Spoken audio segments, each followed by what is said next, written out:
Hello and welcome to another episode of Marriage on a Tightrope. I'm Allan. And I'm Katie, and we're still married. Today is a fun interview. Is fun the right word for it? No, I think it's an important No. I think it's an important interview.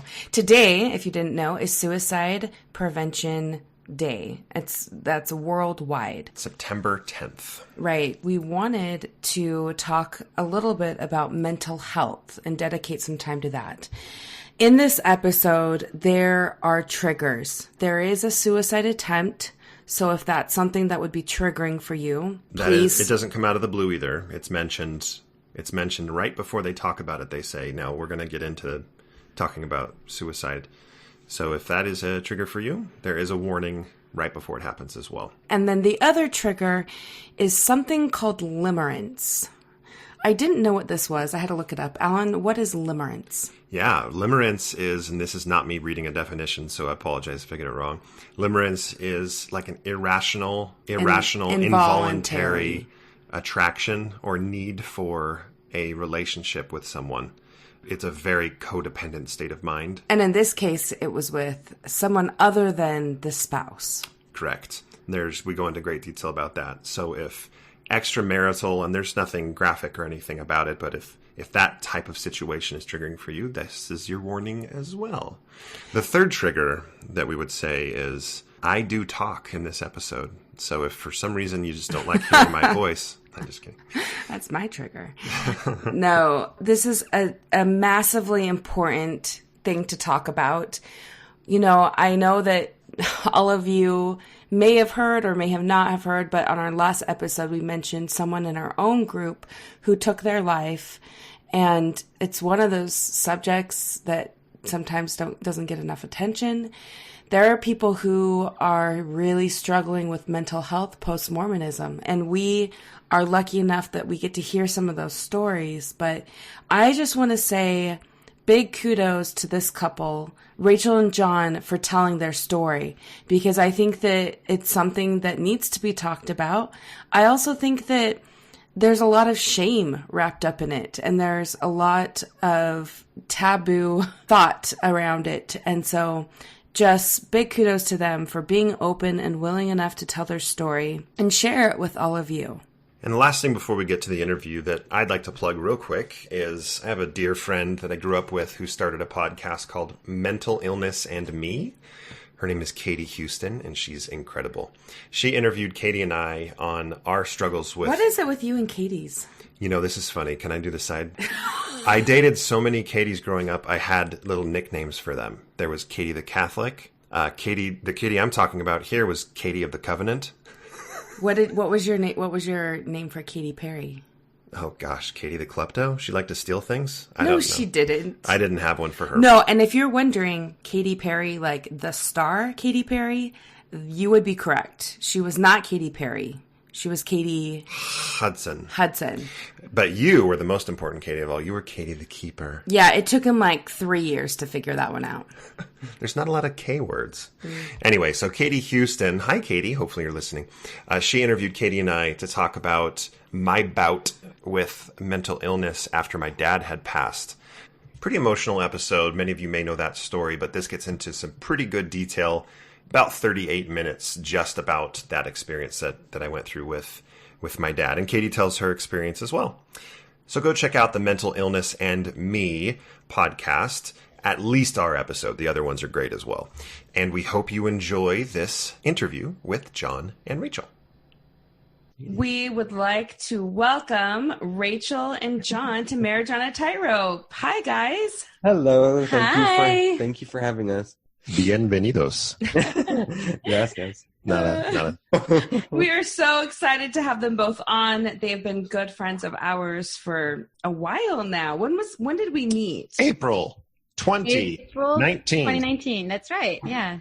Hey, so That's right. A year and a half plus, right? Yeah. Jon played a song for us. It wasn't for us, but he played a song. We listened to him play the guitar a little bit. Yeah. Or was it ukulele? It was a ukulele. Ukulele. Okay. Oh, man. I was wrong. Allan We talked about that earlier today, yeah. and I was like, I'm pretty sure it's ukulele. Yeah, it was. Yeah. But I was right, but that's not important. But just for the record, I was right. That's not important. But we're just going to say it for everyone to hear. So we are super excited to have you on. As some of you know, September is it Suicide Awareness Month? Is that what the official term is? So I think it depends on who you ask and what organization you look at. I think the ones that I see most commonly is Suicide Prevention Awareness Month. Okay. Gotcha. And there's like a national week in September. I forget exactly which days it is. That's like, this is our national time that we're all going to focus on this. But then also like the whole month of September is similarly, suicide prevention awareness. Right. And for those listeners who listened to our last episode, we talked at the very end about a friend of ours who had recently committed suicide, who was part of our Marriage on a Tightrope group.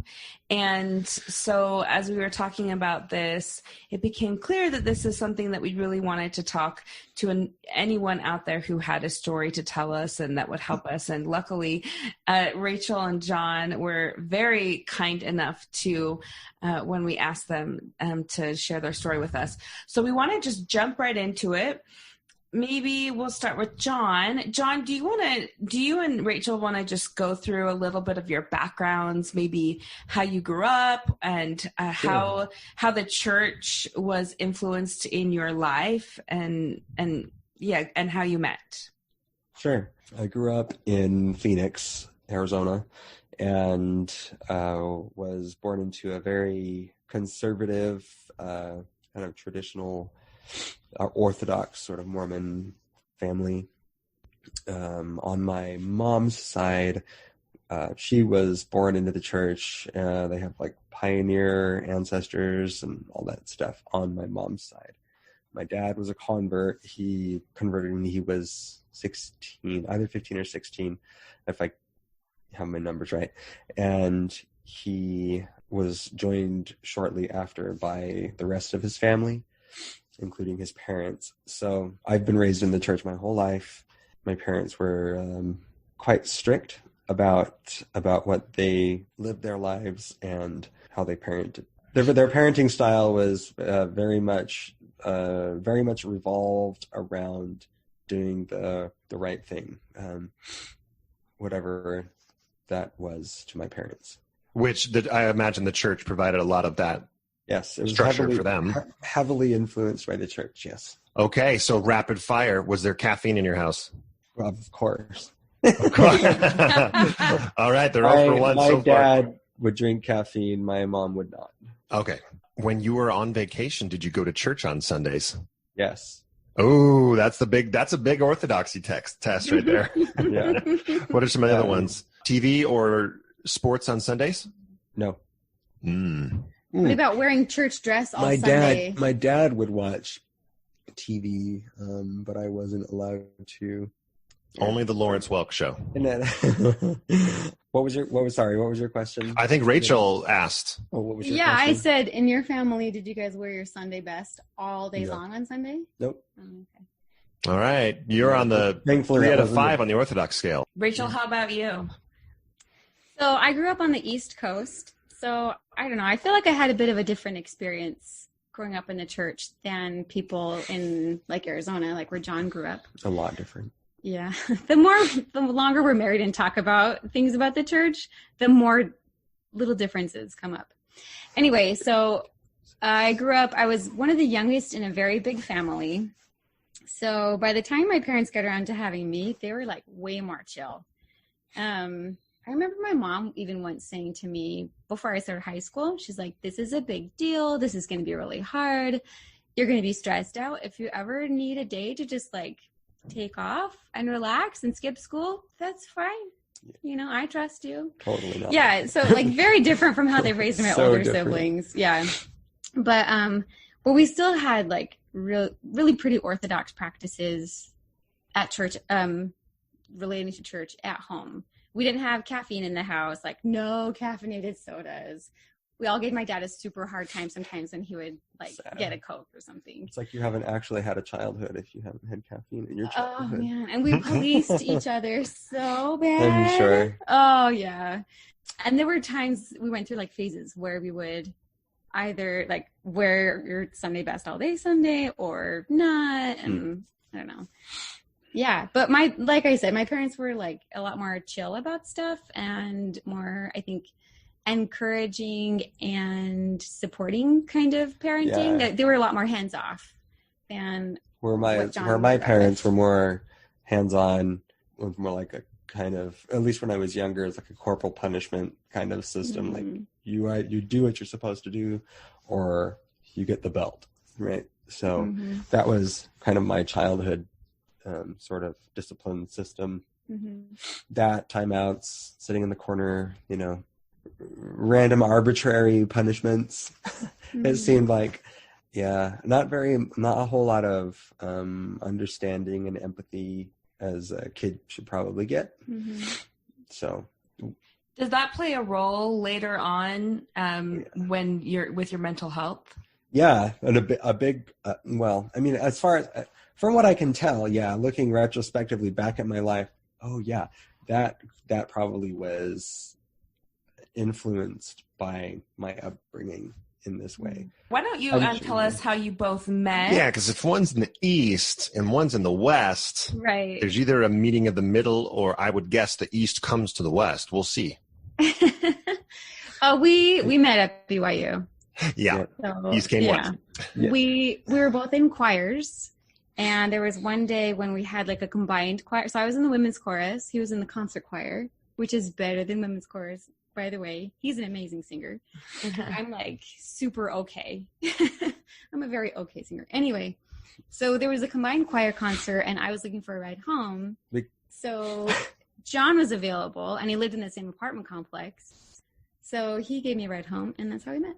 Great. And so you met, and then how long did you date before you got married, and where'd you get married? So this is an interesting thing. So let's talk a little bit. This kind of ties into the attachment thing, right? So I had a series of kind of intense relationships before we met. Codependent? Yeah, I would say, well, one of them was significantly codependent. I think they all kind of were in a way. But that one was the most. Yeah. Like basically it wasn't healthy. Yeah. To say the least. The way that I would act around women and girls that I like was non-conducive to a healthy relationship that grows and develops in a sustainable and pleasant manner. So I was like overly attached. Yeah. So I would love bomb. I would love bomb people. Yes. So like smothering, way too much, coming off as like really needy and like I didn't come off as really needy. I was really needy. Yeah. And so it would be like letters, and notes, and calls, and texts, and I would just like overwhelm the person. And of course, a few months in, they would be done. These two relationships that I had prior to meeting Rachel that were like the most influential of the relationships, they both lasted about a year. That was heavily influenced because of my lack of connection, I think, to my parents and probably to my sibling as well in some ways. That had led me to kind of be starved in a way for, I think, attention and affection. And, in the church we're taught that marriage is the next best thing to exaltation, right? Or something. I don't know. It's awesome. And you have to highly emphasized. Highly emphasized. You have to be married to get exalted. So it's kind of a huge focus, and I was obsessed, I would say, at some points with finding a partner. If I can interject here too, hindsight is 20/20, right? So this is like stuff that he and me are like coming to realize now because of like loads and loads of therapy and educating for both of us. Mm-hmm. One of the reasons that he was so like love bombing these people and so needy with them was not just because he lacked attachment at home, but also that like there was that trauma, that corporal punishment and other like ways that his parents had treated him. led to this Family internal issues. trauma. Yeah. And then like having to repress that and seeking out coping mechanisms. So for him, like these relationships became these really effective coping mechanisms that when things are going really well and this girl is reciprocating feelings, like, yes, I'm making my way to like the highest and the holiest thing. This is the best and most wonderful thing for my life. Like, finally, I will be happy and at peace, you know, and like seeing these relationships Needed that kind to of be as a happy. means to an end. Yeah. So that's You complete me. Exactly. Yeah. You complete me. You're my better half. I need Shut you. up. I'm not. Yeah, Yeah, exactly. Rachel, why didn't you run away? So when we Yeah, met, okay, so my tell that turn. story. When we met, I was actually dating someone else and he was dating someone else as well. So we were just like, hey, that's cool. Like, let's chat and be friends. We went on 2 dates. Yeah. We went on 2 dates, and on the second date, she's like, I'm not really feeling it. The summer's coming. I'm going back to. I don't really want to be in a relationship with anyone, so sayonara. And she went to, and we started chatting over the summer. Okay, now you can continue. Okay, and then he got back together with his girlfriend. I did. Right, so he was like in touch with her, and then I actually ended up starting dating someone too over the summer, but we kept in touch. And it was one of the first times that you tell someone like, yeah, we'll keep in touch. And we actually did. We were just like communicating all summer long. He would tell me about the ups and downs in his relationship, and I would tell him about mine. And we became each other's really, really good friends, like super close confidant that we could be really vulnerable and safe with. And so we just got like closer and closer and closer together, to the point where like his girlfriend started being really suspicious, you know, and we were both like, no, we're super just friends, just friends, you know. Yeah, I even went to visit her in her hometown over his girlfriend over that summer. I like asked her to marry me and everything, so that didn't go well. But I wrote her a letter while I was there, and You wrote Rachel a letter. I wrote Rachel a letter while I was at my girlfriend's parents' house, and I put it in the mailbox, and she had, or somebody, I don't know who, had opened the mailbox and found it before it got sent. So she was pissed. John, go put it in the neighbor's mailbox. I know. I mean, Seriously. I guess I didn't think like, obviously, like, she's my friend, so why would it be a big deal? Right. I was naive. I was really naive. Yeah, I finished my summer break. I'm going back to BYU for the fall. John is there as well, and it's like right when you get back to no. So right before he gets back to BYU, or right before the semester begins, his girlfriend breaks up with him. He was so heartbroken because, of course, he was like so needy and needed this to work out so much, and so. Yeah, because you're not complete. Because Because you're not complete unless you have a spouse. Mary in the temple, you're not complete. So, of course, I'm obsessing over it. He tells me, as we're communicating, you know, long distance, he tells me, I am feeling so depressed, and I think I'm just going to go walk in front of a bus. And I was like, I'm getting myself a ticket to Utah, and I'm going to go prevent this and be like that friend with the shoulder to cry on, and, you know, not letting this happen. And then the next day you were a lot better, and I didn't end up going out early, but then it was like the summer was over in a couple weeks anyway. So we saw each other really soon. We just got like even closer and closer, like I was saying before, because I was the one that was there for like a shoulder to cry on and someone to like, there, you know, everything's going to be okay after the end of this relationship. Console me.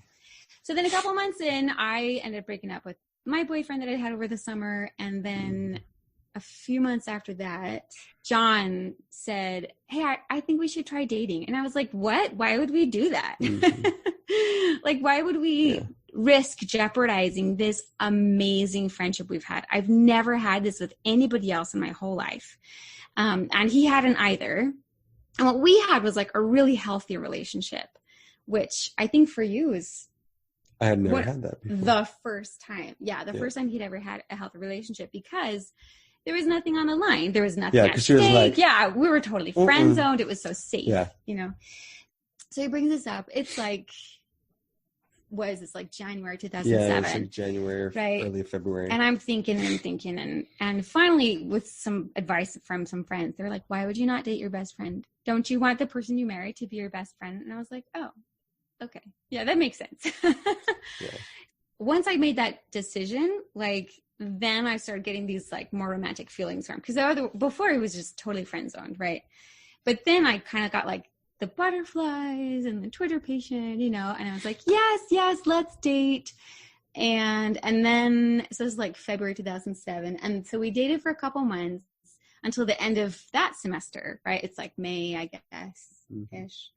And then his time at BYU was coming to an end. He was going to transfer down to Arizona to do nursing school. And I was like, hey, so like, what's going to happen with us? I still have a year left at BYU. What's going to happen?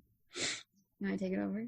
I had been planning to go down to Arizona, apply for nursing school, finish any prerequisites I had left down there. So I went down to take a test for the nursing school, and I went down with my sister. And as soon as we got there, I just thought to myself, like, as soon as I walked out of the car, what am I doing? Like, why do I not want Rachel with me? Of course I want her with me. So I told my parents and my sister, I'm like, I'm going back. I'm going back tomorrow. And turned around, went back and proposed pretty much as soon as I got there. It was very romantic. There was a knock at my door, and I opened it up, and there he was. And I was like, and I had totally been lying. The last person I was like, yeah, it's so hot down here. Because we were talking on the phone like the night before, and anyway, yeah. So then he proposed, and then about like, I don't know, 2.5 months later, we got married in Utah, at Temple there. So that was summer of 2007. Well, we're going to pretend like nothing interesting happened in the first 10 years of marriage. We know that there did, of course. It's all humdrum anyway. Right. But we'd love to get into talking rather briefly, Jon, about the crisis of faith, the transition in your faith, and kind of when that occurred. And that kind of will kickstart the conversation around here comes mental health. and the support that Rachel provided, et cetera. But can you talk to us a little bit about the faith transition and what spawned that? Sure. If I had to like put any kind of definite date on when things started for me, it was in 2016 when Trump was running for the presidency, and I was Republican, had been Republican my whole life, like staunch conservative, right? And I was in school at the same time. After I graduated school, I decided I'm going to put my time into researching the church. Now, I had gotten to the point probably prior to 2016 where I was kind of in a space of not full confidence in the church anymore, but pretty sure it was still true, right? Still had the old feelings of my confirmation, my testimony building experiences. But Trump just pushed you over the edge. So over the edge, talking like the guy is just ridiculous. Marriage on a Tightrope does not necessarily endorse the ideas. Various listeners. Yeah. So as soon as I graduated and started doing more research into the church, I didn't take very long after that. It was probably like 2 months. Probably 2 months into researching. Yeah, probably. 2 months into researching when I was just, that's it. I know that I don't believe it anymore. It didn't take long for me to process that historical information and come to conclusions about that information. It's crazy how quickly it can happen. Yeah. Yeah. Yeah. Cause I'm like, I've been a member for 38 years, and then you read a couple books and you listen to a podcast. Yeah. Yep. Essentially. Yeah. I read No Man Knows My History and started listening to podcasts, and I was screwed. Don't do it. I mean, before we get into what that started to introduce into your own personal mental health, Yep. Rachel, in those few months, how much did Jon tell you about what he was experiencing, what he was learning, and what was that experience like for you? You know, it was nice actually. He told me right from the beginning. He said, "I'm going to start looking into this. This is something that I've been wondering about for a while now, and I'm going to start reading and see what I find out." And I was like, "Oh, no, you don't." I was so scared and so angry, and it was like our first fight really ever. I was like yelling. I mean, poor Jon, like he's just trying to do what he thinks is right and just like really be allowed to ask questions, you know? And here I was like, oh no, he doesn't have that strong of a testimony anyways. And he's not really great at like doing his personal prayers and reading his scriptures anyways. I know where this is going to lead, right? Like if he reads all this anti-Mormon stuff, then it's going to end up, he's not going to believe it anymore. I'm going to be a church widow. It's going to be like upon my shoulders to lead our family to exaltation, you know, and I can just like see the end from the beginning. So I had a really, really hard time with that at the very beginning. It's like the first 4 or 5 months of that was really, really hard for you. Well, because I started in the end of the summer. I started studying probably like August. And what year again? 2018. Got it. So it was like 2018, August and September, and by like mid-October, I knew I didn't want to really be part of it anymore. Yeah. And then by December, I was just angry. Mm-hmm. Yeah. And then I stayed angry for a long time. Mm-hmm. I'm still you stayed angry until maybe we'll do a follow-up episode. Yeah. Right. Yeah. So Rachel, you mentioned 4 to 5 months. What calmed down at that point? There's some people that are listening now. There are some people that are listening now that are like 4 to 5 months. It's been 2 years and this is still really tough. Like what were some of the things that made it easier for you? Are you asking me? Yeah. Yes. Oh, for me, your podcast. Because after a few months, that was not a setup, by the way. She did. Honestly, yeah. My neighbor was in a mixed faith marriage, and she recommended your podcast, and I was like, sure, fine, whatever. Like maybe I'll pick it up, and then I did, and then I binged all of the episodes that you guys had done up until then, because you guys started beginning of 2018, right? Helped her a lot. It was massively helpful. For one, it helped me feel like, okay, don't panic. Alone. You don't have to panic. At no point in this thing do you need to panic. And that was like biggest takeaway number one. And then like I remember I'd be like walking with my kids to school with my earbuds in, just listening, filling up my head with as much of your podcast as fast as possible, because I was like breathing this stuff, you know. My kids would be like, Mommy, shh. Quiet, kids. Yes, we're hurting your relationship with your children. Perfect. Yeah, Mommy's learning how to save my marriage. Be quiet.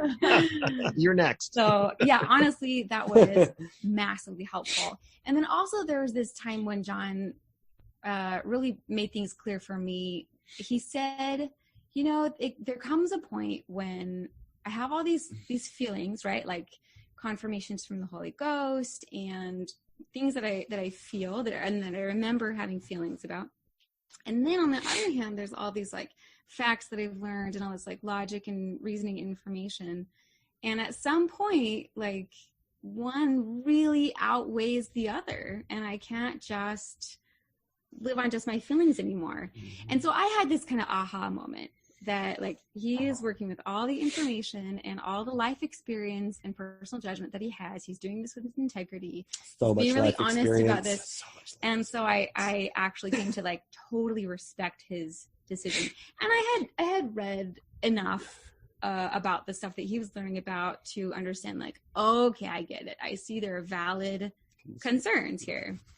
And that made me just like suddenly, I think within like 24 hours, come to this feeling like it's okay. Well, it's all right. I respect his decision. And it was mutual too, that he totally respected my decision to stay and trusted me. So there was just like mutual trust back and forth as well. So that really made things so much better.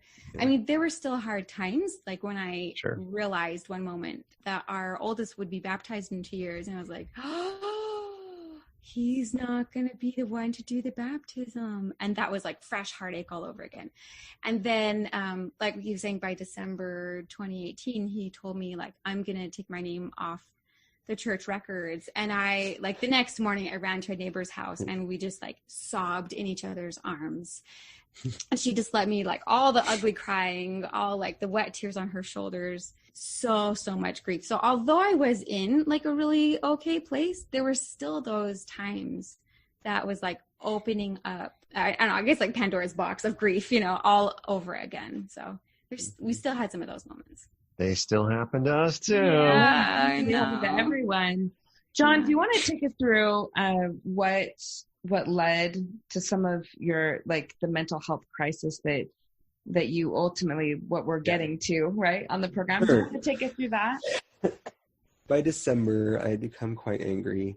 I had decided I wanted to remove my name from the church, probably in late December, and decided I wanted to start drinking. I told her I wanted to start drinking on Christmas Eve. Awesome decision. Oh, geez. Merry Best Christmas to decision you. of my life. Biggest mistake since the Christmas mailbox fiasco. Christmas Day. Yeah. Oh, was it Christmas Day? It was Christmas Day. I was like, why today of all days? And then I couldn't keep it in anymore.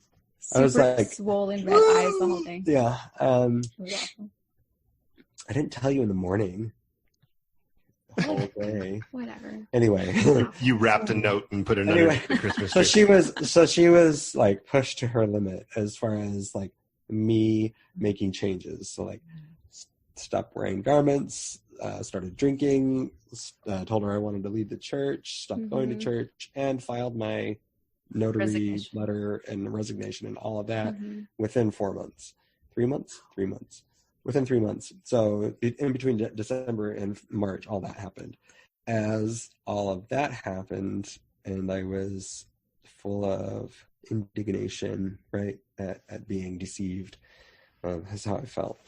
My ex-girlfriend, my first girlfriend, the first woman I ever loved, right, like really loved, she reached out to me on Facebook, and she said, I'm thinking about you, I'm really concerned. I saw your post that you posted on Facebook, and I just wanted to let you know that you're awesome, and you always have been, and you've been such a great influence in my life, and I'll always remember you. And I was like, okay. That happened. I didn't expect that to happen. And there were several experiences in between when we first met and last year that made me think she would never be in my life again. And she just appeared, and when we were first together, her parents basically broke us up, and so I have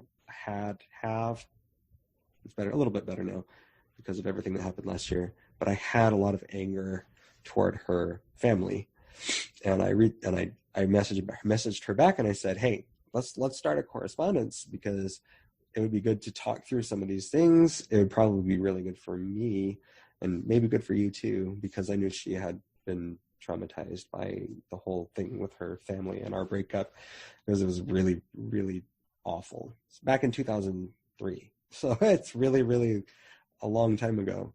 But I kind of talked about how I had attachment issues.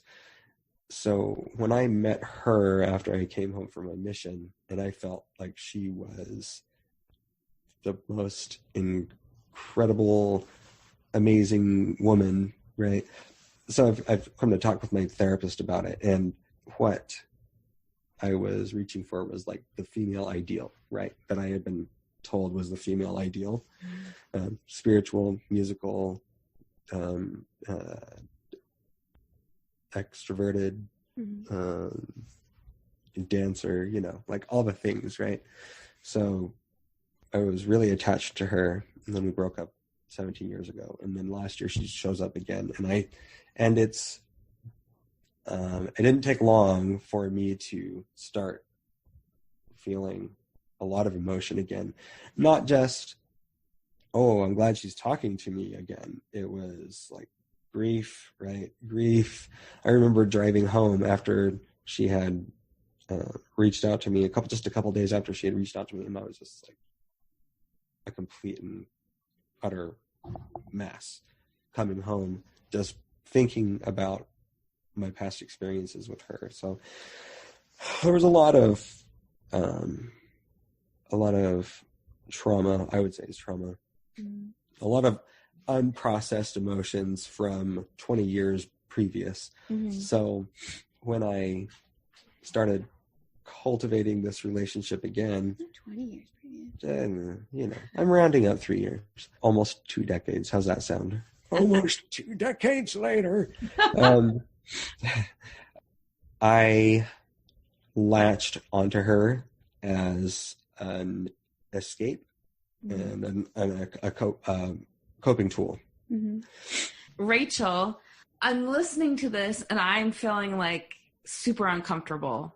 Like, yeah. I'm just saying because like, wow, how are you sitting right next to him while he's saying these things? Like, honestly, yeah. I'm feeling like, holy cow, if Allan were saying these things, I would be smacking him upside the head. So Rachel, yeah, I would love to hear, like, what are you thinking and feeling, and how do you even know that this is going on?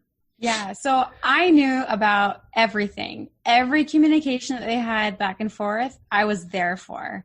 So I read every message that she would send to him or he would send to her. It's a really interesting situation. Yeah, and in the beginning, when she first reached out, I was like, that's really cool. Like, I know both he and her have a lot of trauma from what happened to them way back when, right?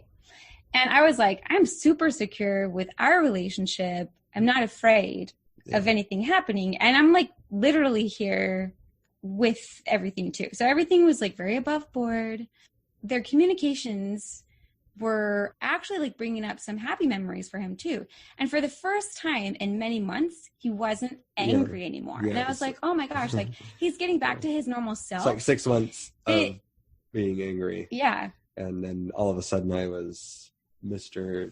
Unicorns and Rainbows. Well, it wasn't like that at first, but it was like just back to his normal self. And I was like, this is a really good thing for him. This is healthy. Like there's nothing going on that's behind closed doors. There's nothing secretive.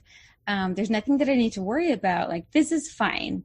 And I was even encouraging it, like seeing how this was really helpful for him. And it seemed like it was helpful for her too. Like they're finally getting closure and they're finally able to like process some stuff.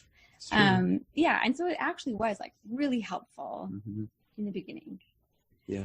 And then as time went on, I could see he was getting like more and more attached to her, and more it became more of a like romantic thing. And then I was like, I'm not sure I like this anymore.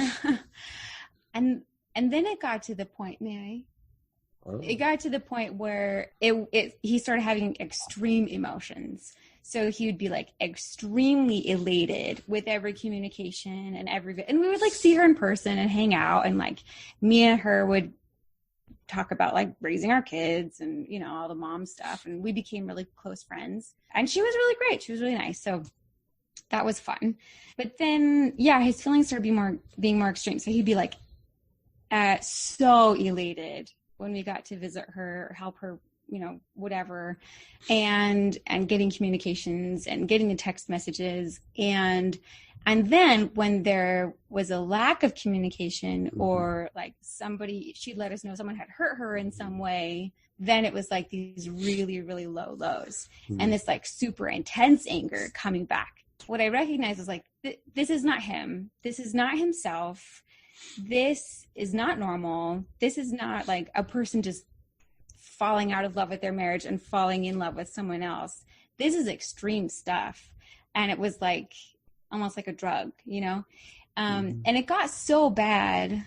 One night he It was really late at night. There was this communication, and someone had hurt her again, and he got so depressed and so angry.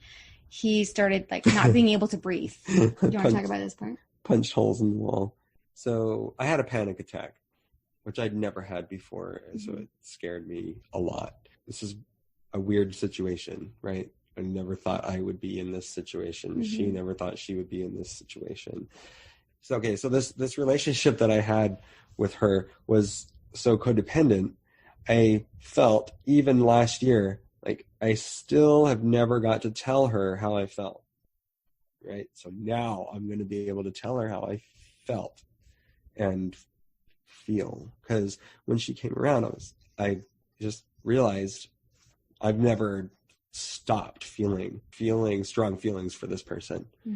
So when she came around, and because she's in a situation where she's struggling to find happiness and positivity, I decided that I was going to be that person, right? I'm like going to save the relationship. This is typical codependent behavior, which I learned after I went to the psych facility for a month.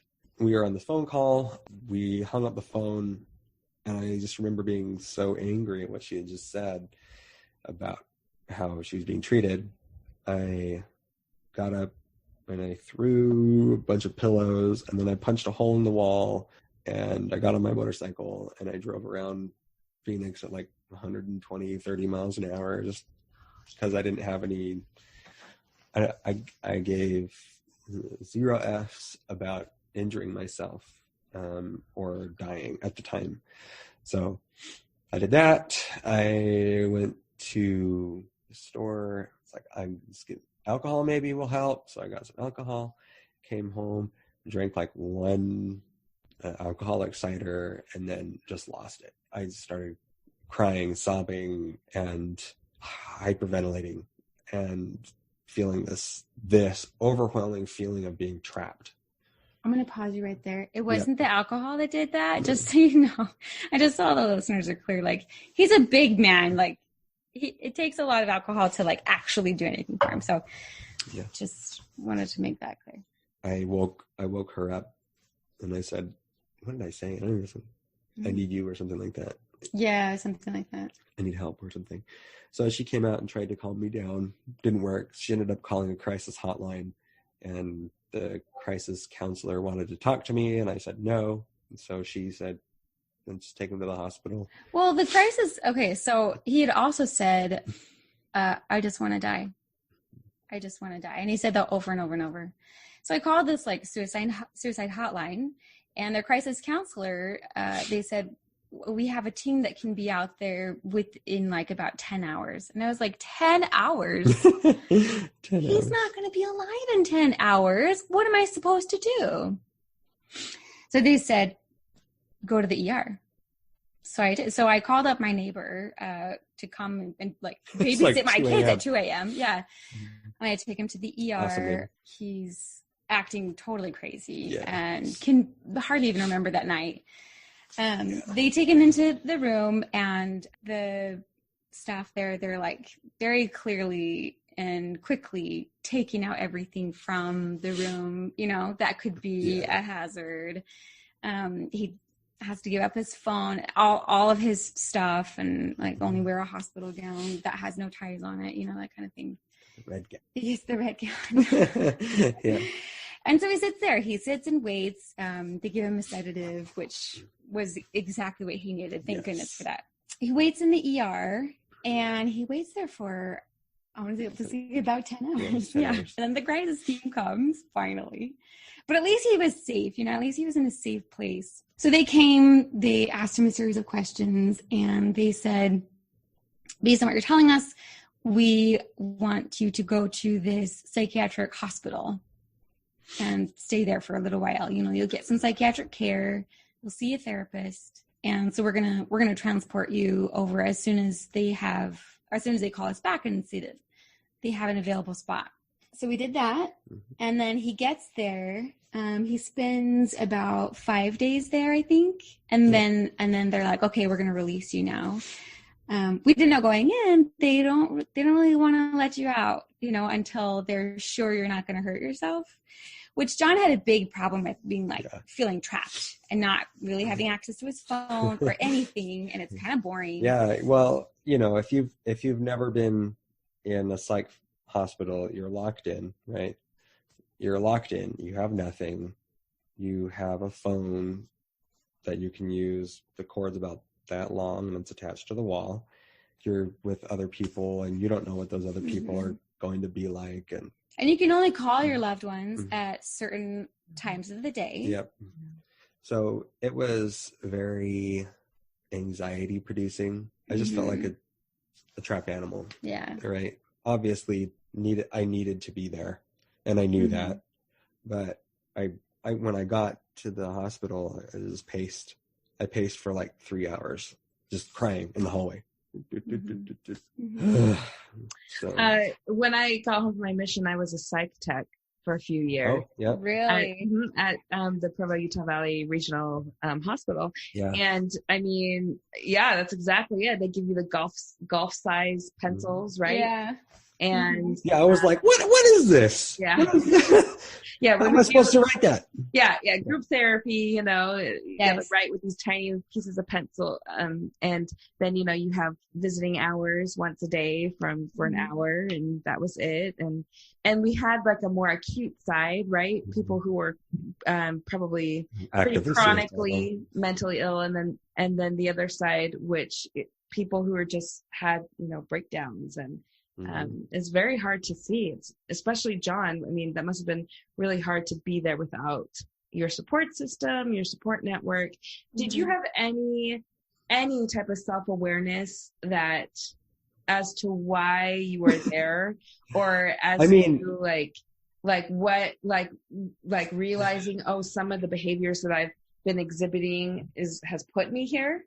I don't think that I had a grasp on how deeply troubled I was. I don't think I had a grasp on exactly why my emotional response was so violent. I don't think so. No, because I remember before, maybe it was actually after. Yeah. So while he was there, he had this really great psychiatrist. I did. Helpful. The one who told me to. Yes. Wait. He gives him like this book to read, and it's about like love addiction is what it's called. And Jon's like, I don't have that. And when he explained it to me, I was like, that doesn't sound like it at all either. And the psychiatrist said, was it like your last day there or a different day? It was the last day. It was the last day there. He said, good job reading that book. Yeah, good job reading the book. In some places they call what you have love addiction. From where I come from, it just sounds like true love. And I was like, ready to swear for the first time in my life. I was like, excuse me? I think you actually... He went there to get over this. You actually might have sworn for the first time in your life. I think I probably did. Yeah, I had some very big words. You're saying that to the supportive wife. And So that happened. That was like the first person who said that to me. Yeah. Then about a month later, he was feeling suicidal again. Really, really needed to see a psychiatrist. So wait, he's still in contact with this woman? Yes. And I'm like just dying over here. Like, this is not healthy. We need to not be doing this. We need to be limiting she's like, contact. this is causing your emotions to spiral out of control. This is the problem. And I'm like, no, that's not the problem. Right. The problem is something else. It's the church. I don't even know. Like what did I? Yeah, I don't know. I felt like I had no idea what was happening to me. Because I remember, and I can say this because this is not spoiling anything. I remember sitting against a wall after I got admitted to the hospital twice, and I was like hitting my head against the wall. Right. I have no idea what's wrong, and I kept saying that over and over. What's wrong with me? Something's broken inside of me. Yes. And I like literally like hitting the head on the wall. I started cutting too during this whole thing. Yeah. Self-harm is can be an effective coping mechanism. Not a healthy one, but can feel effective at helping to numb that deep, deep pain inside. anyway, so yeah, like a month later, he really, really needed to see a psychiatrist, and there were none available. I hadn't seen a psychiatrist yet. The follow-up that I had been set up in the previous hospital, I couldn't see a psychiatrist for a month and a half, which is nuts. So my PCP, my primary care physician, recommended that I go to another facility. So I went to another facility for a night. Facility meaning and then a psychiatric hospital. Another acute hospital. So everything was taken away and all that stuff. I went through that whole thing again. Because then he could see the psychiatrist like within 24 hours. And I could get better follow-up. Yes. So after I went to the hospital one more night, they released me the next day with a follow-up plan that got me to see a psychiatrist in like a week, week or two. So I did that, and we started seeing another therapist. I mean, I started seeing a therapist, and the therapist told me, I'm like telling him the backstory, right? I met with him for 2 hours, told him the backstory. And, this is the ex-girlfriend situation. This is my wife's situation. And I don't know what to do. I just feel like I'm torn, like totally torn between two impossibilities, because I can't help this person like I want to, even though I love her, and I can't actually do anything because it would hurt Rachel. And I don't want to hurt Rachel because I love Rachel. It was very confusing. I eventually got to the point in therapy where I mentioned all of these feelings, and he was like writing up on the board furiously, and then after he's done, it's like, okay, let me draw this triangle up on the board, this relationship triangle. You've got the, this one over here, this is like looks, and then this one is intelligence, and then this one is like emotion or something like that. And when we were fulfilling all of the points, then we have, it's like total fulfillment or something. It's like the 3 pillars of love. Yeah, it's like some fulfillment, basically true love, right? That's what he was saying. And he said, so the question you need to ask yourself, this is the first meeting that I had with this guy, right? And he was like, so it sounds like with your wife, you're still in that friend zone from where you guys first met. Your wife is friend zoned. Yep. The real question you need to ask yourself is, do you want to settle or do you want to go for it? You want to follow your heart, is what he said. He said, do you want to settle or do you want to follow your heart? Right. How do these people have degrees? Gosh, okay. Right? I know. So, obviously when I'm thinking about it now, wow, that's like the worst advice. Absolute ever. Gasoline on a trash fire. Yep. Yeah. So much gasoline on it. And now I had 2 professionals. So validated. 2 professionals right? who told me my feelings were completely 100% valid and I should pursue them. So now that he feels really, really validated about all these feelings for this other woman, and that pursuing her really is what's going to bring him true happiness, because again, all these feelings of codependency and needing and like really unhealthy attachment came flooding back, right? Yeah. So her presence triggered all of this stuff that his brain had repressed really well for all these years. And now it's just it was like going to the most effective therapy session of dredging up all of the emotion that you've ever had about something that's terrible, and just putting it right at the front of my brain and feeling it 24/7 for how long was it? 6 months. So this made his his inner self just be so much at war with each other now, because now he's feeling so validated about these feelings, but he can't leave his wonderful wife and kids. She is wonderful. How she say it so nonchalantly. I mean, wow, That's Rachel. You're the wonderful wife. I'm the greatest. I'm the best friend he's ever had. The one and only healthy relationship he's ever had. Why would you want to leave that? Come on. Yeah. But I'm over here understanding this is not him. Irrational. He's being irrational. These experts don't know what they're talking about. They know what Jon has told them in their brief snapshot of time with him. And I have to say, I wasn't I really just want to be with this woman 100% and not be with my wife anymore. It's really interesting that they gave me that advice. Obviously I wanted to have a relationship with this person because I felt like I needed to be there for her to save her, right? Obviously I can't save her, but I felt that driving need to, it's the same feeling that you would feel if your child was suffering, right? Your child's suffering, your child's getting abused, and you're I can help with that. Mm-hmm. I know I can help with that. I'm going to go help with that and then go do it. I felt kind of the same sort of drive to help her. And so this is something that we learned later, again, like in retrospect, helping us understand, see clearly like what was going on.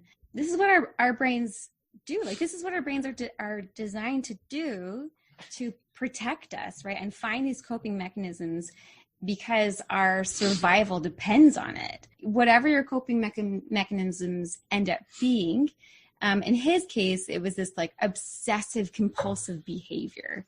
And it's just like anybody with OCD, like their coping mechanism is like their brain is saying, I need to say like wash my hands until they bleed, you know, or I need to lock my door a certain number of times. And my brain is telling me I need this for my survival. I can't just ignore it. I can't just go to bed without checking my door locks or doing whatever my obsessive compulsive behavior is. I literally can't do it. Even though it's a hassle, even though I know it's irrational. My brain is telling me I absolutely need this for survival. So take us to like the second breakdown, because I think that leads you to go to the treatment center. Is that right? A few days before that happened, I was like Googling like, what is going on with my husband? Please, computer, internet, tell me what's happening with him. And I discovered that there's actually this term called limerence. And limerence is this type of obsessive compulsive behavior that makes a person want to be with another person, like in a relationship. And it's not based on any kind of like sexual attraction. It's just this attraction, this like need for this person in your life. And it's different from regular falling in love, because it's marked by these extremes, these extremely high highs and these extremely low lows, that when you're with the person, you're in ecstasy. When you're away from them, or when they've shown like the slightest bit of rejection, you're like in the pit of despair, you know, and like I must getting redeem myself. Yeah. And when they break up with you, it's actually a lot more common than we think. And since we've shared our story with so many people are like, oh yeah, I had that exact same experience. Literally 2 people very, very, very close to us said, yeah, I know exactly what you're talking about. And I've had been 2 through other that myself. coworkers I've talked to who are like, yeah, I've been through a very similar experience. That's right. I think this happens to people way more often than we know. Yeah. And we went Nobody wants to talk about it, because why would you talk about it? Well, It's and if you don't embarrassing. know that there's a term for it. Yeah, but it's like culturally, It's taboo. Yeah, it's taboo to have a relationship. It's a good with reason. someone else, You don't right? want to be the one that's like cheating on your spouse. I'm not saying that what I did was right, but I just don't think your brain could have done anything differently. I don't It was acting in exactly the way that it's meant to act. Yeah. And we even went to a meetup when you guys were here, and John shared a story, and someone there was like, "That's me." Yeah. Well, I had to look up limerence when you sent me the word, because I didn't really know what it was. And it says in the description that limerence can also be defined as an involuntary state of intense romantic desire. Yes. I think that's a good way to put it. Yes. Yeah. And that was really key for me too. Like recognizing this is involuntary and this is a symptom of a deeper root issue. Right. So let me bring it up to this point. So I discovered that, and I texted this to her too, and like, hey, this is what John's got for you. Because she and I had been talking on the sidelines too, like behind John's back, like, this is messed up. This needs to be stopped. And she was in like total agreement with me. Didn't stop talking to him though. Right. So when she would talk to Rachel, she'd be like, oh yeah, I never intended for him to misinterpret that statement. But when she would say it to me, you know, like, there are so many things that I wish I could tell you that I can't. I still feel like I can't share my full feelings with you. That's what she told me. She's playing both sides. So like, yeah, she's totally manipulating me, right? And so she was doing that to me while she's saying the same thing, different, like completely opposite thing to Rachel. Yeah, it was a little bit shady. I don't want to throw her under the bus, but. So, girl, I would. I'm surprised you're not swearing right now, because that's what I would be doing. Just putting it out there. Okay, go ahead. Thank you for the validation. I sent this to her. I sent it to him. I sent it to his therapist. I was like, guys, this is what's going on. It's limerence. So now we're all on the same page. Yeah. And his therapist was like, oh, I never heard of that. But yeah, that's spot on. Thank you. Thank you, Mr. Gaslight on the garbage fire. So things really come to a point where it's like, so it's a few days after that, he's like sobbing in tears, feeling really suicidal again.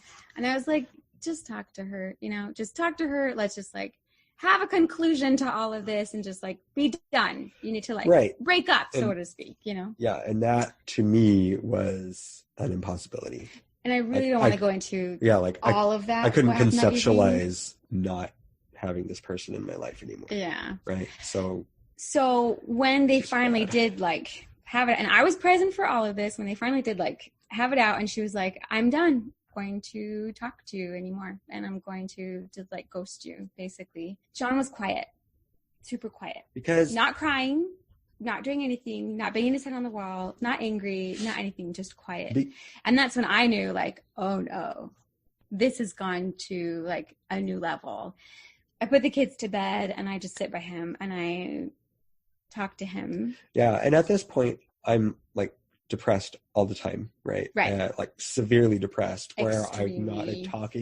I'm not talking, period. We're crying, just crying. Not talking, just crying, or staring off into space, ignoring everything. Mm-hmm. Right. So she would be talking to me, my kids would be talking to me, and I'm just blank stare. Yeah, it was really bad.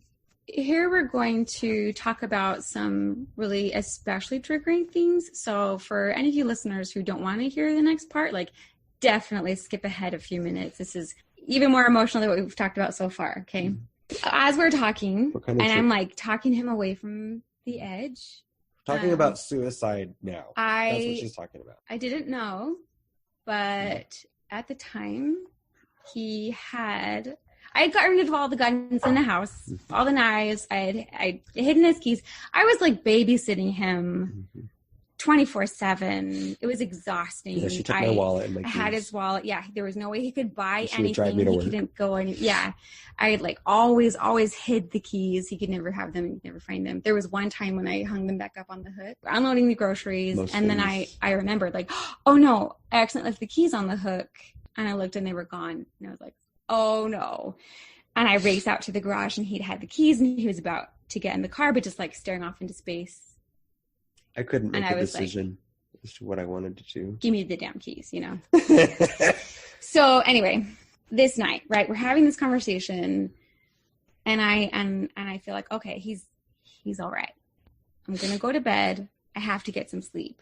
So I didn't know, but at the time he had found the key to our locked shotgun. It was like the only firearm in the house, but we had lost the key a long time ago. Like, what's the point in taking it out? Yeah. It's got the lock on it. And we're never going to be able to open it. But he found the key. I remembered where the key was, which was so bizarre because your brain wasn't working otherwise. I hadn't used the key in like 2 years. Loaded it.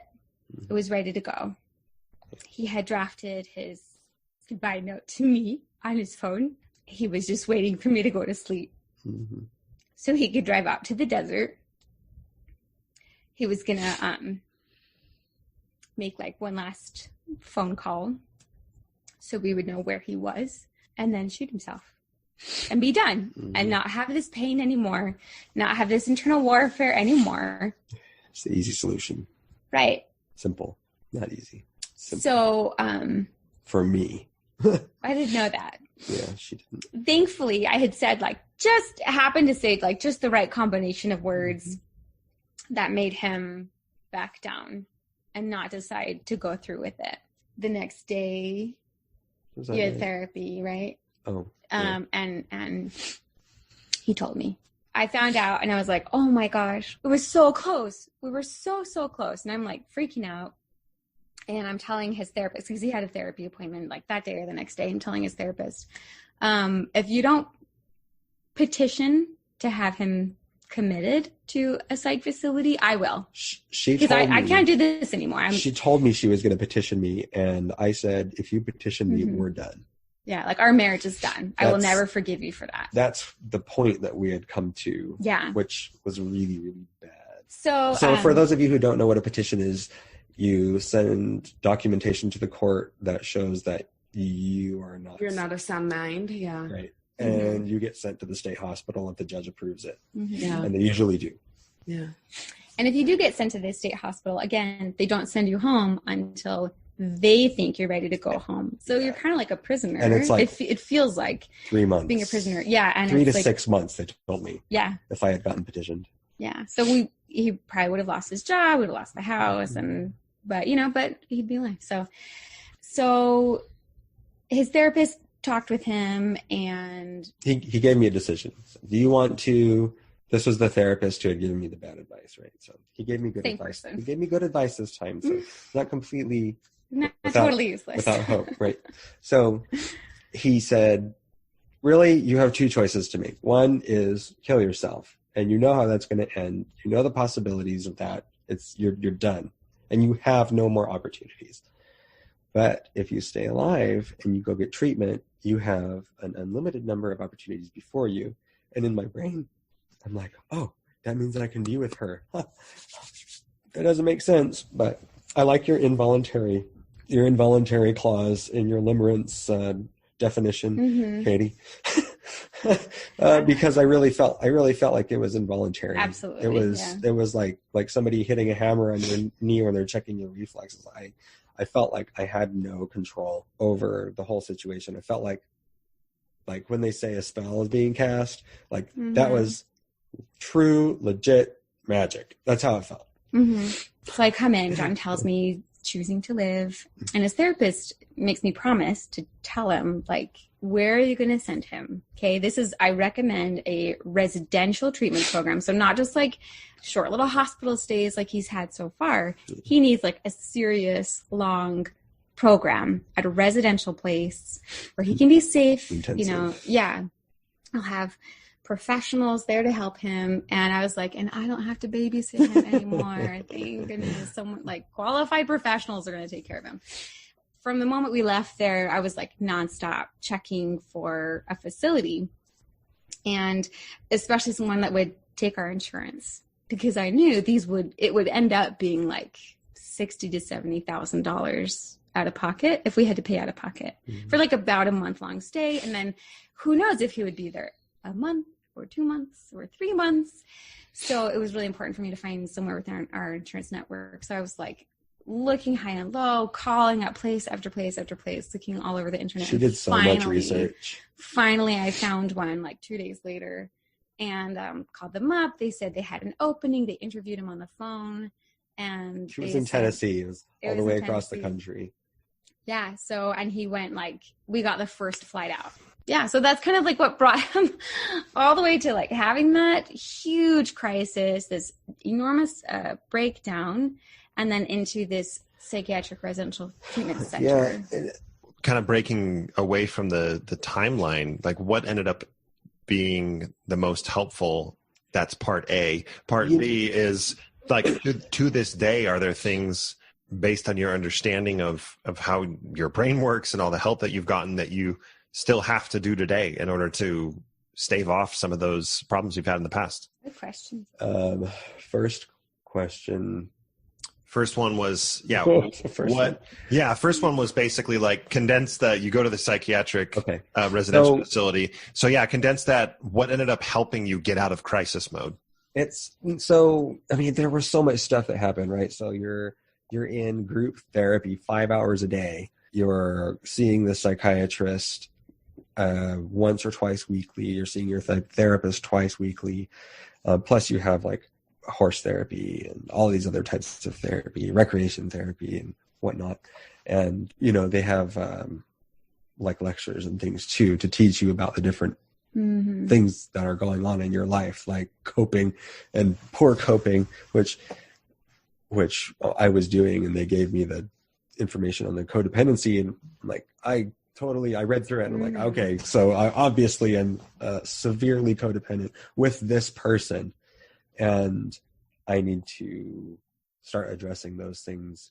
And during the stay, I had, meditation sessions and things like that would be facilitated by therapists. And there was 2 things. And I'll share both of them because they were really actually quite meaningful.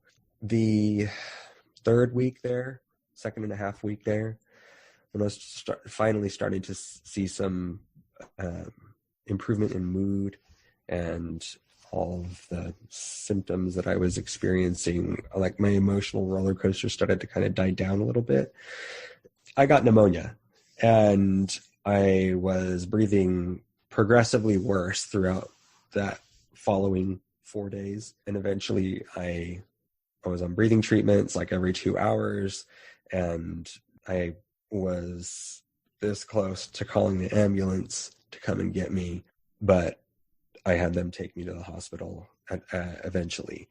And they found out I had sepsis. I was at the beginning of being very ill.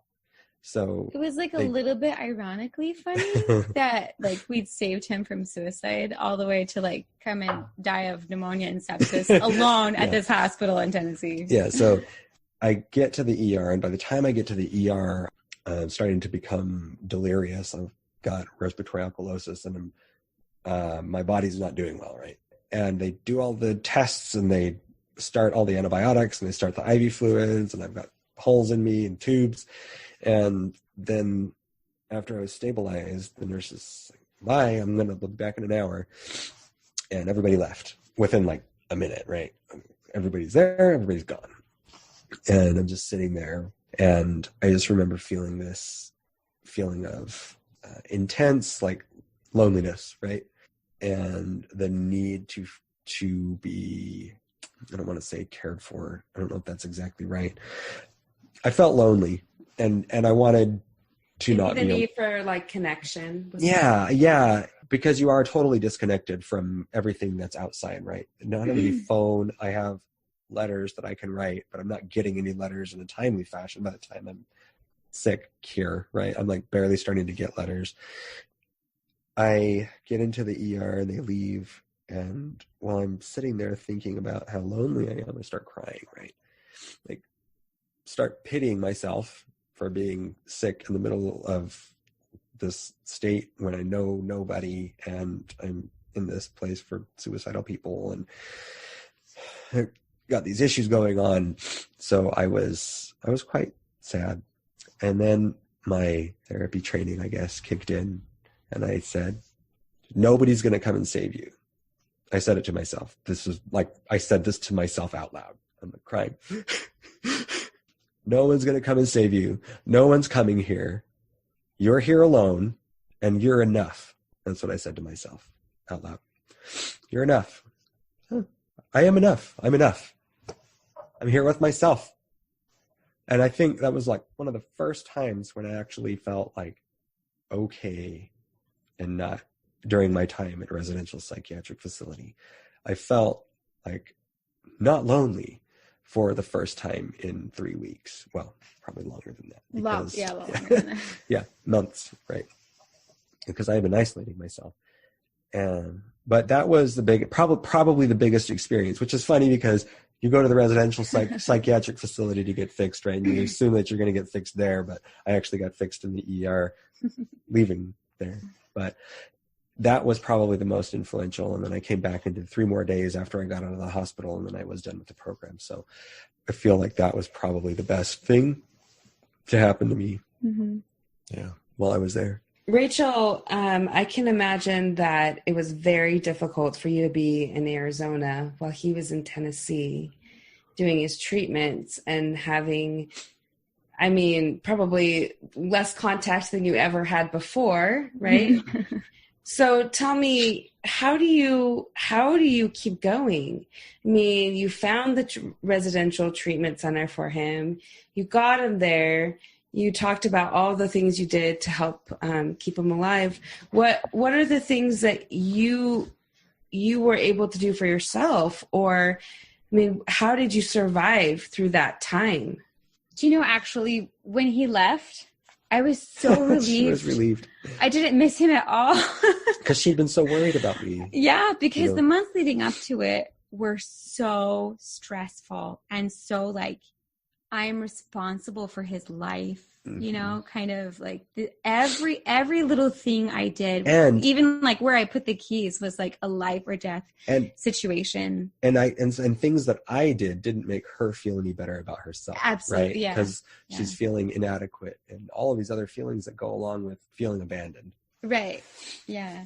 So him being in Tennessee was actually like the easiest part because finally, like, I didn't have to worry about him. You know, someone else is taking care of him. Right, but you're taking care of your kids, and Yeah, I mean, there's a lot on you, I right? didn't have to like protect my kids from seeing his like breakdowns too, because I want to make sure this is not super traumatic for them either. So again, it was just like easier all around without him there. But it was really hard. It was very lonely for me. It was a very scary time for me still, because although like he was alive, I didn't know what was going to happen when he came back home. Would he be fixed? You know, putting like air quotes on fixed. Obviously, I didn't think he was like broken, but would he be significantly better? Would he be functional? You know, what would our relationship look like? Would he still want to be with this other person? Would he not? Would he still want to be with me? You know, if this therapist and him had convinced him like he and I are just friend zoned, you know. So many questions, so many concerns. And so the biggest thing that helped me was like just repeating this mantra over and over to my head, into my head: don't panic. Like it was like what we were talking about earlier. You don't need to panic. What's coming will come, and we'll meet it when it does, like Hagrid says. I remember you guys chose that, or you said that in the beginning of 2019, I think, was it this? No, I think it was 2019. What's coming will come, and we'll meet it when it does. And I just like kept repeating that to myself as well. And don't panic. And I had two friends who knew the situation. One who was familiar with limerence because she had experienced it herself, and another who I met through one of our meetups. And I was talking with you, Katie, and a couple other ladies. We weren't all that very close yet, but I was able to like have one as a confidant, and it was so helpful. And I could like call her when I was spiraling out of control, wondering like, what if this, what if that? And I'm so scared, I'm so anxious, and my life is like everything's so unpredictable, and I don't know what's safe. And she was so good at being able to like talk me down and help me calm down. You're like, take deep breaths. It's okay. Like, don't worry about what he's saying about this other person in your relationship. Like, he's crazy. He's cray. He's literally at a psychiatric facility right now. It's okay. And I was like, that was extremely helpful. Another thing that really helped was unloading my kids onto someone else. So when you're going through something like this, it's not really fun to do it in front of the kids. Like, it's not fun to have a breakdown in front of the kids. That makes them not feel safe in their own house. I really tried to hold it together and like, we're just going to close the door on that until this evening when I can be alone and cry it out in my room. Processing our emotions, giving ourselves space to cry or be angry or whatever is so important. You can't keep the lid on that for long before, you know, it manifests itself in unhealthy ways. So I made sure that I had those times to process that grief and anxiety that I was going through, and really try to like normalize things for my kids. Really trying to give them off to babysitters as much as I could, so that I could like just be alone and experience this and take as many breaks from them and from my other responsibilities as possible, because goodness knows I needed that. Mm-hmm. Wow. Yeah. And I imagine that, I mean, it definitely helps during the time that he's gone, but also, I mean, it's a continual process, right? Because Jon, are you still going to therapy? Are you both going to therapy together? Yeah. What have you found that has been helpful after your stay in the treatment center? I mean, therapy has been hugely helpful. I have a great psychiatrist and a great therapist. And we went through a couple of different therapists, and I actually found one through Rachel, who is a former member of the church and totally gets everything. Like, he's done the mission thing, he's done the temple thing, he's done the leaving the church thing, and it has been enormously helpful to have him digging into all of the things that I need to work through. Allan, you had asked, do I still struggle with issues like last year. What do you still have to do? Like, what effort do you still need to put into, your mental health? Yeah. So I've been going to therapy 1 to 2 times a week. It depends on the week. Probably the biggest thing that I have to remember as I go through this journey is that when I'm remembering this person and I still feel like that person is so special that there's like this irrational, I don't know, if pedestal could be a verb, I would pedestal this woman, right? I'm pedestaling her. And it's so true. And my brain knows that not real. That's a projection that I'm putting onto her. I don't know how to undo that projection. What I do know how to do is examine how I'm feeling and realize that that's a projection. Yeah. And know that that's what's happening. And that's what I have to do. Mild spoilers, actually big spoilers to a 20-year-old film. It reminds me of A Beautiful Mind with Russell Crowe, where he realizes, he makes this realization that, these people that I'm seeing never age. And they don't go away, but he learns to recognize the projections, the literal projections that he's seeing in his own mind. That's such a good parallel. It's so much just spot on to John's experience, definitely. You deserve an Oscar, John. Yeah. It's been a really interesting journey, obviously. Interesting. That's one word for it. This is a really good transition into a lot of people listening to this may have had a break of their own. Some of them very, very minor. Maybe someone has had even something more severe than when you experience, if possible, right, John? I mean, there's other people. So the question really, we find ourselves in a mixed faith marriage or transitioning away from a deeply held belief system, that there are some breaks. So what advice would you give for people that are starting to recognize, or their spouse is starting to recognize, that something's not quite right? When mental health starts to turn, what advice would you give? A couple things. I would say, be kind to yourself and show yourself compassion, because we are always our most harsh critics. And when you're going through something like leaving the church or just doubting your testimony in the church, questioning your faith, it's so anxiety producing and it's so worrisome, because it throws into question your future, everything you know, right? You have to be compassionate with yourself. You're essentially upturning your whole life. So it's very, very difficult. Another thing that I would say is try to give yourself positive reinforcement. What I mean is actually tell yourself good things about yourself. Rachel had talked about the don't panic thing that she kept telling herself. Mine, when I was in the psych facility, that I eventually settled on was, you can do this. You can do this. You can do this. I remember standing in front of the mirror when I was in the psych facility, and I'm like, you can do this. And I'm like crying at the psych facility, but I'm saying this to make myself feel this emotion. And eventually I did. The power of thought is incredible. I think that I didn't realize that positive reinforcement could be so beneficial prior to this. Maybe those two. Get a therapist. Obviously, get a therapist and a psychiatrist to support you as you go through the journey. You might need psychiatric treatment and you don't even know it.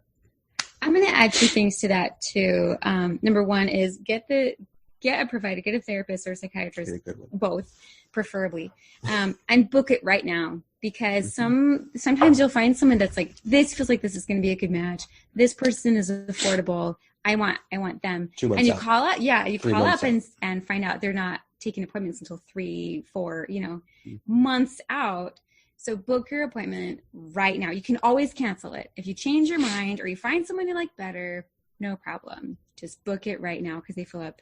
The second thing I want to say is it starts with acknowledging that something's not right inside. Like having that awareness is really, really tough, especially when you're the one going through it. So if you have a supportive person, or if you are the supportive person, helping them to recognize, like, this is not yourself. Something is wrong here. And don't ever fall into the temptation of like comparing trauma, saying like, well, this person had like a really, really big T trauma. And mine is just like a little T. It's not that big of a deal. Like I shouldn't be having this bad of a reaction to it. So I should be able to handle this self. If your brain is looking for effective coping mechanisms and it's going from like one thing to another, trying to find something that's going to help numb the pain inside, like start thinking about finding someone for to help you with mental health. For sure. It's great advice. Yeah, that is really good advice. And I've learned that I just need a spouse like Rachel to do all of the work and finding. Yes. I'm not trading you in, Allan. Well, I mean, you're on Marco Polo with her a lot. Well, I hear there is a possibility about polygamy eventually becoming a thing again in Utah. Oh, John. Oh, don't you throw that in at the very end. Well, something we do want to do is Rachel and Jon have done something super awesome and have created a YouTube channel. And Rachel, do you want to talk about that for us? It's mostly all Rachel. It's my baby. It's my hers. project, and he comes on as like a guest speaker. Sure, like right at the beginning of 2019, I also had to keep telling myself, like, don't panic, because I started having my own faith transition. Mm-hmm. And throughout the year, kind of like separate from like what he was going through, I was having my own transition and like journey. Mm-hmm. So where I am now is I consider myself post-Mormon. He is too. My channel is called Post-Mormon Parenting. And I go through topics that I find are like things that I had learned the hard way or things that I've like really studied about, and share that on my channel because I think that might be helpful for people who are watching, who are trying to like deconstruct their deeply held beliefs, you know, and like analyze things and kind of look at things in a new way and say, like, what are we going to do when our kids turn 8? You know, what are we going to do when their neighbors are getting baptized and my kids aren't? What about all these great experiences that I had growing up because of the church? Like, how can I give that to my kids while I'm not raising them in the church? So I go through a lot of topics like that. So if you're interested, check out, you know, Post-Mormon Parenting on YouTube. And if you want to get in touch with me also, if you guys have any follow-up questions about things you heard today, you can send me an email. My email address is postmormonparentingchannel@gmail.com. So it's all one word. There's no punctuation or anything there. Just postmormonparentingchannel@gmail.com. That'd be helpful if you knew the right one. I'm also on Instagram, so you can find me there. But anyway, yeah. Rachel, I would like to attempt a quick editorial side note, if I may. There are many people in mixed faith marriages that look at the spouse in your position that has also left, and that's really difficult for them to hear. And it's really difficult for them to accept that there's something in us, and it's similar. I mean, it's something that you have already talked about deeply in this episode, where there's something in them that is fearing the future of like, oh my gosh, Rachel is what I don't want to happen to me. Like, I don't want to have to change. I don't want Don't Rachel yourself. Oh my gosh. That's right. I'm going to interrupt your question to say, I felt that exact same way when you guys started your like January 2019 episode, and Kitty's like, I have an announcement, Shay. I was like, no, don't say it, Kitty. Don't say you've gone to the dark side too. Anyway, sorry. What was the announcement? I don't even remember. I can't remember. I don't know. Like new couches or something, you know. New couches. That's right. That's probably what it was. Sounds right. Yeah. So, I mean, anyway, I want to just say to all the listeners that may have those types of feelings that every single outcome is completely legitimate and equally as valid. We had someone today reach out to us, and she used the phrase like, you know, this has been the biggest mistake of my life. And I said, stop, just stop it. That's not fair to yourself. Jon, you mentioned that. You have to be fair to yourself. And your journey is yours. Rachel's journey is hers. There can be high levels of nuance all the way to I agree and I'm leaving as well. And there can be absolutely no nuance and even further doubling down on orthodoxy, and marriage can still work. Just in case anybody was listening to Rachel talking about her departure, and obviously we didn't get into the faith crisis story with you, Rachel, and the transition very detailed, but thanks for letting me editorialize for a moment. But I'm so glad you brought that up. Yes. In defense of my friend, Yeah. I'm gonna say, you know, one thing that I really appreciate about Rachel especially is that she's so empathetic to where anyone is in their own journey, and so respectful Yes. of where they are, that, you know, in our last episode, I hope I can bring this up, but in our last episode, we talked about miracles, and she called me the other night and she said, Katie, if you feel like you can't talk about miracles in our group because it's uncomfortable, or you think like, I can't share that with you because we don't feel the same way anymore, I totally understand it. And you can message people, you know, outside of the group and leave me out of it if you want. And I just felt like that was like the most beautiful gesture of a friend. That's a true friend. Someone who is just willing to sit with you and listen to you and wants you to do what's best for you. And so I'm going to say I've been super blessed by the friendship we've had, because I've never felt any judgment. I've never felt any push to like get into things I don't want to know, or to be swayed in any way. And that's the type of person she is. And she is like a wealth of knowledge about this subject that we're talking about today. And she's helped people who have been in this position, talk them through exactly what they need to do. So if you are in this spot, you want to reach out, I want to encourage you to reach out, because both of them are extremely lovely and are respectful and compassionate. And that's my plug for you, because I love you both so much. Thank you, Katie. I don't know if I can talk anymore. You're so sweet. I'm so grateful to have you as a friend. If there is any small level of healthy limerence, Katie has it for Rachel. All right. It's our Marco Polo quote. Anything you guys would like to leave our listeners with before we head out? I had one more thing, and Sure. we had a therapy session, and this was like my other thing that I wanted to share that was really, really meaningful, in addition to the ER thing. So we had a meeting where he walked us through some guided imagery, and I'm going to tell you what he told me. And it was really, really impactful for me. I think it was probably the first time through this whole experience where I actually felt self-compassion. Oh, okay. I am in a place where I am needing help, and I'm okay with that. He had us all close our eyes, and he said, imagine that you're in your house and you're sitting at your table, and it's your birthday. And there is the person or a person that you love so much there with you. And they're, one of your favorite people to be with. And just imagine whoever that person is, and they're sitting across from you, and they gave you this fabulous, delicious looking cupcake. They had cupcake, happy birthday, it has a candle in it. And it's lit and it's ready to be blown out. So you blow it out and make your happy birthday wish.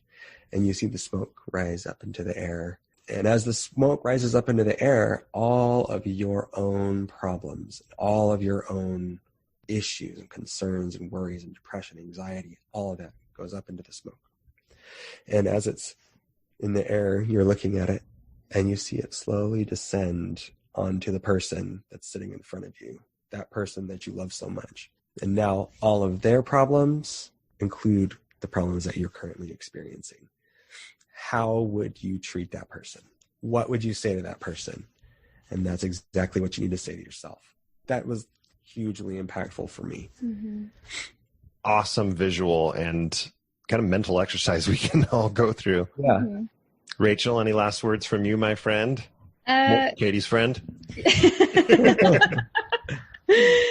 Yeah, actually. So while he was in Tennessee, and I learned this is pretty common with these residential treatment programs, is that they invite significant others or like close family members to come for a few days. They call it like family week, or for me it was family 3 days. And one of the things that they talked about there was so just like aha moment, so inspiring. They talked about how when we process emotions, it's so helpful to process them with another person.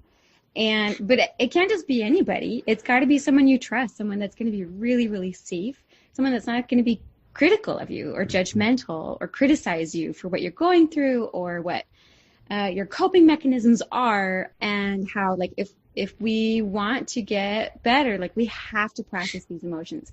And if you're going to do it with another person, which is really, really helpful, it's got to be a safe person.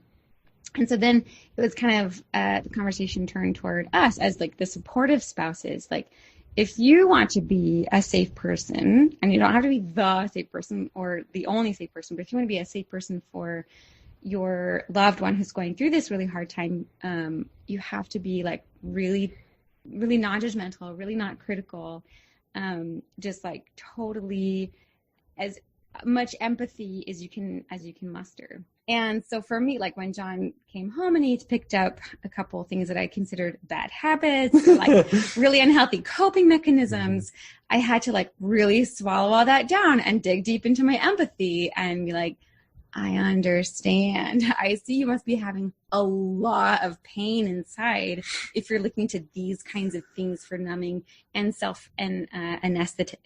Oh my gosh, I can't speak. Anesthetizing. And self-anesthetizing, yeah. As the supportive spouse or the supportive loved one, it's just so critical to be compassionate and understanding and loving. But I think even like above all, what we humans need, especially if we're going through a hard time, is understanding.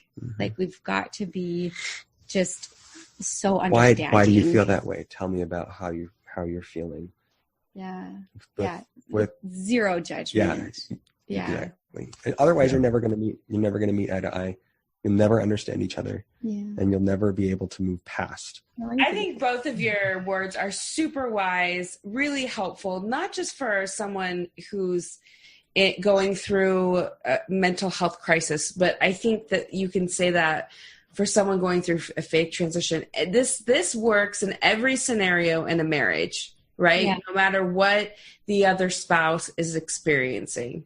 So I feel like that is very helpful information. And we just want to say thank you so much for taking the time to talk about this hugely important topic that I think will resonate with a lot of people. And you've given some really good information and just a really good roadmap, I think, for some people to follow if they do need help. So Rachel and Jon, thank you for being on Marriage on a Tightrope. Thank you so much. Thanks. Thank you. We've had a good time. Yeah, so happy to be able to be here and share our story.